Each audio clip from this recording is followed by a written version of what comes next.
السلام علیکم۔ آج ہم بات کرنے والے ہیں اسلامی بینکنگ کی۔ اس کے پیچھے کیا اصول ہیں اور یہ جو روایتی بینکنگ ہم سب جانتے ہیں اس سے یہ آخر الگ کیسے ہیں، آئیے سمجھتے ہیں۔ اچھا، تو ایک لمحے کے لیے سوچیں، ایک ایسی دنیا جہاں سود یعنی انٹرسٹ لینا ہی منع ہو، ہمارا پورا فائنینشیل سسٹم کیسا دکھائی دے گا؟ یہ سوال عجیب لگ سکتا ہے، لیکن یہی وہ بنیادی خیال ہے جس پر اسلامک بینکنگ کی پوری عمارت کھڑی ہے۔ آج ہم جن نکات پر بات کریں گے وہ کچھ اس طرح ہیں۔ پہلے تو یہ دیکھیں گے کہ کیا سود کے بغیر ایک دنیا ممکن بھی ہے، پھر دولت کے بارے میں اسلامی فلسفے کو سمجھیں گے، اس کے بعد ربا یعنی سود کی اصل حقیقت کیا ہے، اس پر بات ہوگی، اور اگر سود نہیں تو پھر کیا، اس کے متبادل کو بھی جانیں گے، اور آخر میں دیکھیں گے کہ کیا یہ نظام واقعی ایک باضمیر مالیاتی نظام کہلا سکتا ہے۔ تو آئیے پہلے حصے سے شروع کرتے ہیں۔ کیا سود کے بغیر کوئی دنیا ہو سکتی ہے؟ ایک ایسے مالیاتی نظام کا جائزہ لیتے ہیں جس کی بنیاد ہی بالکل مختلف ہے۔ اور دیکھیے، یہ کوئی خیالی بات نہیں ہے۔ آج پوری دنیا میں کھربوں ڈالر کی ایک بہت بڑی فائنینشیل انڈسٹری اسی ایک اصول پر چل رہی ہے کہ سود لینا منع ہے۔ تو یہ ایک حقیقت ہے اور بہت بڑی حقیقت ہے۔ ہم جو بھی معلومات یہاں پیش کر رہے ہیں ان کا ماخذ میزان بینک کی کتاب گائیڈ ٹو اسلامک بینکنگ ہے۔ یہ اس لیے اہم ہے تاکہ ساری بات چیت ایک مستند حوالے کی بنیاد پر ہو۔ چلیں اب ذرا اس نظام کی گہرائی میں اترتے ہیں، اس کے پیچھے سوچ کیا ہے، فلسفہ کیا ہے۔ ہمارا دوسرا سیکشن اسی بارے میں ہے، خدا کی دولت، انسان کے اصول۔ اس پورے نظام کا مرکزی خیال قرآن پاک کی اس آیت میں موجود ہے۔ اسلامی تصور یہ ہے کہ ہر قسم کی دولت کا اصل مالک اللہ ہے اور ہم انسان صرف اس کے امین ہیں، یعنی ٹرسٹیز۔ بس یہی ایک سوچ پورے معاشی نظام کا رخ بدل دیتی ہے۔ یہاں ایک بڑا دلچسپ موازنہ ہے۔ ایک طرف کیپٹلزم ہے جو کہتا ہے کہ نجی ملکیت کا حق غیر مشروط ہے، یعنی ایبسولوٹ ہے۔ دوسری طرف سوشلزم ہے جو اس حق کو مانتا ہی نہیں۔ اسلام ان دونوں کے درمیان ایک راستہ اپناتا ہے۔ یہ نجی ملکیت کو تسلیم کرتا ہے، لیکن ساتھ میں یہ شرط بھی رکھتا ہے کہ یہ حق خدائی احکامات کے تابع ہے۔ ٹھیک ہے، تو اب آتے ہیں اس نظام کے سب سے اہم اور مرکزی نقطے پر۔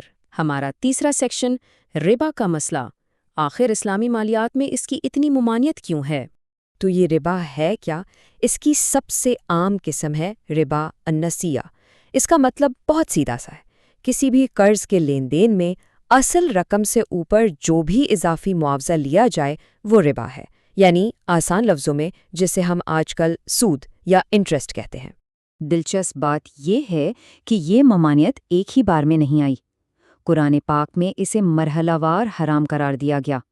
پہلی وحی میں اشارہ دیا گیا کہ سود سے مال اللہ کے ہاں نہیں بڑھتا۔ دوسری میں یہودیوں کے سود لینے پر تنقید کی گئی۔ پھر تیسری وحی میں مسلمانوں کے لیے اسے صاف صاف حرام کر دیا گیا، اور آخر میں چوتھی وحی میں اس کی سنگینی کا اعلان کر کے اسے مکمل طور پر ترک کرنے کا حکم دیا گیا۔ اور یہ آخری وحی اس معاملے کی شدت کو بالکل واضح کر دیتی ہے۔ اس میں کہا گیا ہے کہ جو لوگ ربا نہیں چھوڑتے وہ اللہ اور اس کے رسول کی طرف سے اعلان جنگ سن لیں۔ اس سے اندازہ لگایا جا سکتا ہے کہ اسلامی مالیاتی نظام میں اس اصول کی کیا اہمیت ہے۔ تو سوال یہ ہے کہ اگر سود پر مبنی قرض نہیں تو پھر متبادل کیا ہے؟ یہیں پر رسک اور ریوارڈ یعنی خطرے اور انعام کی شراکت داری کا تصور سامنے آتا ہے۔ آئیے اپنے چوتھے سیکشن میں اسے سمجھتے ہیں۔ دونوں نظاموں میں زمین آسمان کا فرق ہے۔ دیکھیں روایتی قرض میں کیا ہوتا ہے، قرض دینے والا سارا کاروباری رسک قرض لینے والے پر ڈال دیتا ہے، کاروبار چلے یا نہ چلے اسے اپنے سود سے مطلب ہے۔ لیکن اسلامی شراکت داری میں سرمایہ لگانے والا اور کاروبار کرنے والا دونوں اس منصوبے کے رسک میں بھی شریک ہوتے ہیں اور اصل نفع یا نقصان میں بھی۔ اس کی ایک بہترین مثال مضاربہ کی شراکت داری ہے۔ بہت آسان ہے۔ ایک شخص جسے رب المال کہتے ہیں وہ پیسہ لگاتا ہے، دوسرا شخص یعنی مضارب اپنی محنت اور مہارت سے کاروبار چلاتا ہے۔ جو بھی منافع ہوتا ہے وہ پہلے سے طے شدہ حصے کے مطابق بانٹ لیا جاتا ہے، اور خدا نخواستہ اگر نقصان ہو جائے تو سرمایہ کار کا پیسہ ڈوبتا ہے اور مینیجر کی محنت کا کوئی صلہ نہیں ملتا۔ یہی ہے رسک کی اصل شراکت داری۔ چلیں جی، اب ہم آخری حصے کی طرف بڑھ رہے ہیں، پانچواں سیکشن، کیا اسے ضمیر کی آواز والا فائنانس کہا جا سکتا ہے، یعنی اس نظام کے اخلاقی مقاصد کیا ہیں؟ اسلامی نقطہ نظر سے دولت کی تقسیم کا ایک مقصد ہوتا ہے، یہ بے لگام نہیں ہے، اس کے 3 بڑے اور بنیادی مقاصد ہیں۔ تو وہ مقاصد ہیں کیا؟ پہلا، ایک ایسا معاشی نظام بنانا جو قابل عمل بھی ہو اور فطری بھی۔ دوسرا، اس بات کو یقینی بنانا کہ ہر شخص کو اس کا جائز حق ملے جس میں ضرورت مند بھی شامل ہیں۔ اور تیسرا، اور شاید سب سے اہم، دولت کو چند ہاتھوں میں جمع ہونے سے روکنا۔ قرآن پاک کی یہ آیت اس پورے فلسفے کا نچوڑ ہے، تاکہ یہ دولت صرف تمہارے امیروں کے درمیان ہی گھومتی نہ رہ جائے۔ بنیادی مقصد یہ ہے کہ پیسہ گردش میں رہے، تاکہ اس کا فائدہ پورے معاشرے تک پہنچے۔ اور آخر میں ایک سوال جو سب کے لیے ہے اور سوچنے پر مجبور کرتا ہے، کسی بھی مالیاتی نظام میں اخلاقیات کا کردار آخر ہونا کیا چاہیے؟